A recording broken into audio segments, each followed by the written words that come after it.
Next, Ric Flair defeated Terry Funk in a poor Texas death match. Now, I was chatting with Danny Ace on Xbox Live while I was watching this, and I said to him, while these two guys were making their entrances, my prediction here is going to be that Terry Funk uses a lot of punches and Ric Flair does a lot of chops. And as you can probably tell, that was the main theme of this match. Now, for those of you who don't know, because I'm sure there are many people out there who don't know what a Texas death match is. A Texas death match is simple as this, right? It's a standard match. As far as I can tell, it's fought under no disqualification rules, right?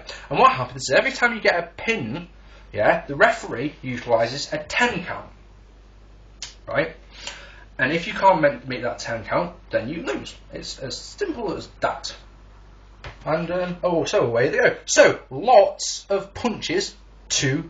I think I haven't explained that very well, because I've seen Texas death matches that have had like 3 or 4 falls in them.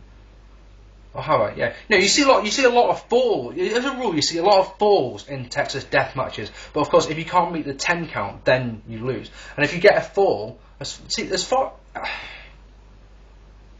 if I remember rightly, ladies and gentlemen, I may be wrong on this one, but normally you get the fall, and then there's a 30-second rest period between the fall and the referee counting to 10. I'm sure in my mind that's how this one works, but for some reason in this one it doesn't. Anyway, lots of punches and chops to start. Nice vertical suplex by Funk. The crowd though are completely dead, and I mean completely dead. More punches, more chops. A pair of vertical suplexes on the outside, and the second one, these by Funk by the way, and on the second one gets a 3 count. Referee starts counting, but he only gets up to 5. Some crap chair shots by Flair, and they were crap. I'm sorry, they were awful. They were meh. Ow, it hurts. Meh. Ow. No, come on. Madden, in his genius, says the crowd have been stunned into silence by the sheer violence of this match. It's no, Madden. They've been shocked into silence by how shit it is. Fact. Anyway, figure 4 gets a submission, but Funk gets up at 5. Flair goes up top. Madden says this never works, and he's right. Funk tosses him off. Yay! Funk with a power driver on the outside. Then he pulls the mats back, yeah, and hits another power driver on Flair that gets a 3. Funk then gets a table and asks if Flair would like to quit, a la the I Quit match that they had in the Clash of the Champions in July of 1989. Flair gets pile driven through the table. It looks nasty, but Funk goes for the cover and pulls Flair's arm up in a move that doesn't make any sense at all. Funk then gets another table, sets that up in the ring, and then covers Flair. And for some reason, I can't figure out why, it only gets 2. Would you believe it? Funk goes up top like he's going to hit a moonsault. Flair pulls him off. Funk goes through the table. 1, 2, 3. Flair gets up at 8. Funk doesn't, so Flair wins. I've given it 2 stars, but going through it, it doesn't sound on paper like it's worth 2 stars, but it is. I promise you. If you haven't watched it, it is a 2-star match, but it doesn't.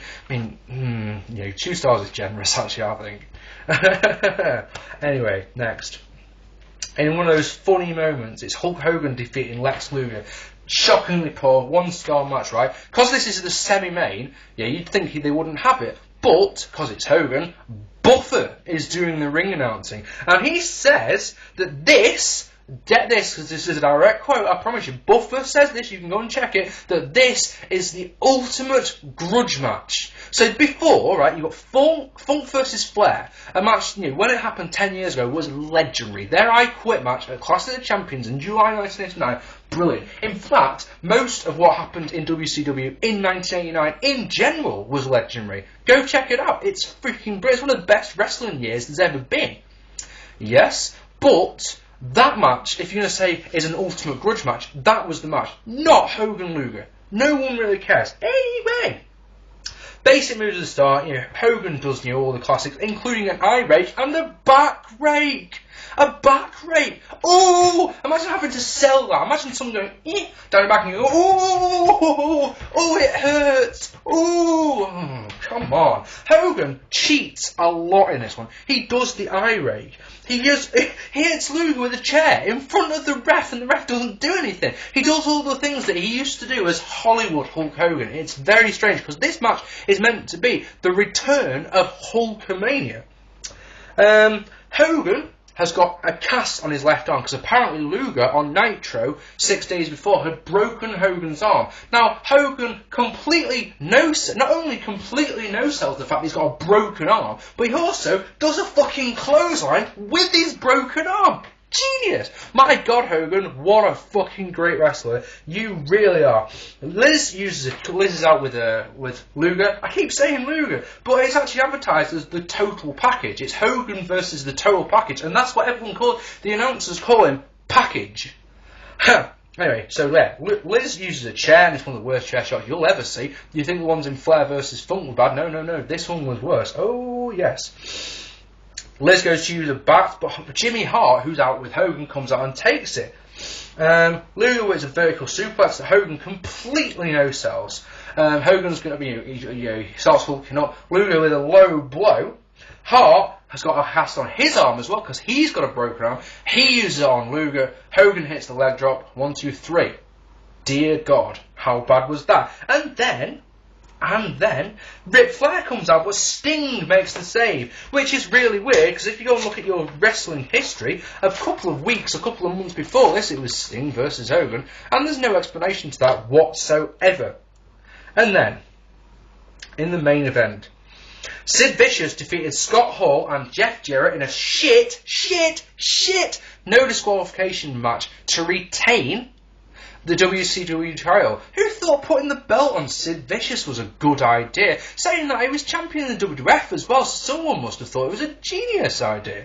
Anyway, what can we start about this? Hall and Jeff Jarrett start without Sid. The ref gets bumped, double chokes on by Sid, but of course there's no referee, so a second referee comes out, and Jeff Jarrett hits Sid with a belt, which gets 2, and Jeff Jarrett gets vexed because it only gets 2, and takes out the ref. So a third one comes out, and Jeff Jarrett takes him out with the stroke. Would you, if you think about this for a second, if you were a referee, would you come out? If you were a referee and 3 of your comrades had been taken out, would you come running out? I know I wouldn't, but a 4th referee comes jogging down, and would you believe it? He gets taken out as well. He gets done with the stroke. So a 5th referee comes out, and this one's Slick Johnson, and this is what Jeff Jarrett wanted all along. He wanted Slick Johnson. Hall hits a razor's edge on Jeff Jarrett, but Johnson won't count it because he's got Nick Patrick counting syndrome. 1, 2, oh, me shoulder. So then Jeff Jarrett uses a guitar. Didn't see that coming. Honest, I didn't. I see you. And Roddy Piper comes out with the biggest elbow support thing I've ever seen. He takes out Slick Johnson. Powerbomb on Hall by Sid Vicious, and Piper counts for the 3. And that's a lot. And my brain's frazzled. And I never want to see any WCW ever again after that. To think that this is only February in my 10 years ago. So what? Remembering that there was 2 WCW pay-per-views in 2001, that means I've got another year's worth of WCW pay-per-views to go through.